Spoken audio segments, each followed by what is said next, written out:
তো হ্যালো বন্ধুরা, আমি গণেশ। তো আজ একটা ছোট্ট ভিডিও নিয়ে চলে এলাম তোমাদের কাছে। তো সামনে পিকনিক আসছে জানুয়ারি মাস। তো অনেকেই আছো মাইক নিয়ে ফিস্টি করে। যারা ভাড়া করো 5 মাস 6 মাস 7 মাস আগে থেকে ভাড়া করো।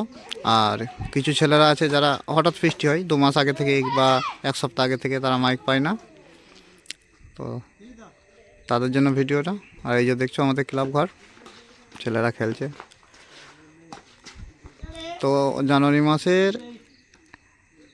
1 তারিখ থেকে 5 তারিখ ফাঁকা আছে পাওয়ার মিউজিকের 16টা। তো এই যে দেখতে পাচ্ছ। তো যারা ভাড়া করতে চাও ডিসক্রিপশান বক্সে নাম্বার দিয়ে দেবো, যোগাযোগ করবে, পেয়ে যাবে। জানুয়ারি মাসের 1 তারিখ থেকে 5 তারিখ পর্যন্ত সেটটা ভাড়াও হয়েছিল, ভাড়া ছিল দুটো। তো ভাড়াগুলো কারণবশত ক্যান্সেল হয়ে গেছে। তো যারা মাইক পাওনি এখনও খুঁজছো, তাদের জন্য তো খুবই একটা ভালো কথা। তো দেখো, যাদের লাগবে যোগাযোগ করে নিও।